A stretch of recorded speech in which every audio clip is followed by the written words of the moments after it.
সকাল সকাল উঠে পড়েছি, উঠে বাসি কাজ সবই হয়ে গেছে। তারপরে তো ফুল চলে এসেছে, মালা গাঁথতে হবে। তো তার জন্যই চলে যাচ্ছি, মেয়ের খাবার তৈরি করে নিয়ে যাচ্ছি একেবারে। তো মেয়েকে এই যে ম্যাগি বানিয়ে দিয়েছি, ওকে খাইয়ে দেব। তো আমি এই যে ম্যাগিটা নিয়ে ওকে নিয়ে বাইরে চলে যাব, আমি মালা গাঁথবো আর ও বসে বসে ম্যাগিগুলো খেয়ে নেবে। ছেলেটা আমার বাড়িতে নেই, তার জন্য ও একাই আছে। আর ও একা কিন্তু একটু মানে ঝামেলাই করছে, যেহেতু একসঙ্গে ভাই বোন থাকে, আর ওর ভালোই লাগছে না। তো এই যে আমি চলে এসেছি বাইরে, ওকে আমি খাবারটা দিয়ে দেব, ও খেতে লাগবে আর আমি এদিকে মালাগুলো গেঁথে নেব।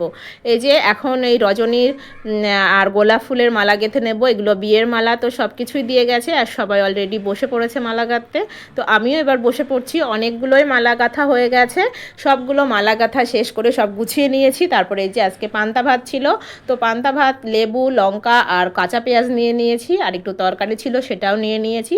খাওয়া দাওয়াটা করে নিলাম, খেয়ে দিয়ে নিয়ে তো দুপুরে রান্না বান্না করব, সেই আয়োজনই তো করতে হবে। তো আজকে আমার শাশুড়ি মা রান্না করবে, আর এই কুমড়োটা আমি এনেছিলাম বাবার বাড়ির থেকে। তো এটার আর কাটাই হচ্ছে না, সব সময় তরকারি থেকেই যায়। তো আজকে এই যে ডাঁটা এনেছে, তার জন্যেই বললাম যে ডাঁটা দিয়ে আর কুমড়ো দিয়ে রান্না করলে কিন্তু অনেক ভালো লাগে। আর যদি আমার শাশুড়ির হাতের রান্না হয় তাহলে তো কথাই নাই।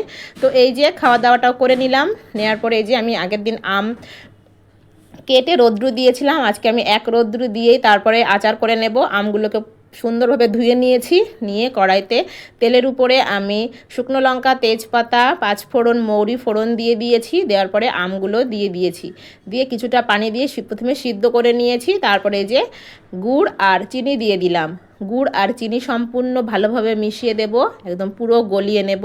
তারপরে খুব সুন্দরভাবে ফুটিয়ে নেব। তো এই যে কাঁচা আম থাকতে থাকতে আবারও আচার করে নিচ্ছি। আমি আগে একবার আচার করে নিয়েছি, মানে দুবার আচার করেছি, একবার এরকম একটু শক্তভাবে করেছি আর একবার কাঁচা আমের সঙ্গে সঙ্গে করেছি। সেটা কিন্তু একেবারেই গলে যায়, আর এইভাবে আচার করলে কিন্তু একেবারে দোকানের মতো, মানে কেনা আচারের মতোই লাগে খেতে, আর সবাই অনেক বেশি পছন্দ করে। তো আমি এইভাবে একেবারে গুড় আর চিনি দেখো পুরো গলে গেছে, দিয়ে দেখো একেবারে পানির মতো হয়ে গেছে, মানে রস হয়ে গেছে। তো এইভাবে কিন্তু আমি একটা দিন পুরো ঢাকা চাপা দিয়ে রেখে দেব। তাহলে কি হবে, রসগুলো একেবারে আমের সঙ্গে জেলির মতো হয়ে যাবে, আর খেতে কিন্তু অনেক বেশি ভালো লাগে। তারপরের দিন এই যে আমি জাল করে নিচ্ছি, একেবারে শুকনো শুকনো করে জাল করে নেব, যেহেতু খেতে কিন্তু এই যে দেখতে কত সুন্দর হয়েছে কালারটার, খেতেও কিন্তু অনেক ভালো হয়েছিল। তো এই যে আম থাকতে থাকতেই কাঁচা আমের এই আচার কিন্তু খেতে অনেক ভালো লাগে, সবাই পছন্দ করে। তোমরা কে কে পছন্দ করো?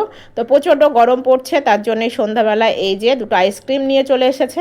সেটা যেহেতু বাড়ি নেই, আমি আর আমার মেয়েটাই খেয়ে নেব, একটা চকলেট ফ্লেভার একটা ভ্যানিলা ফ্লেভার।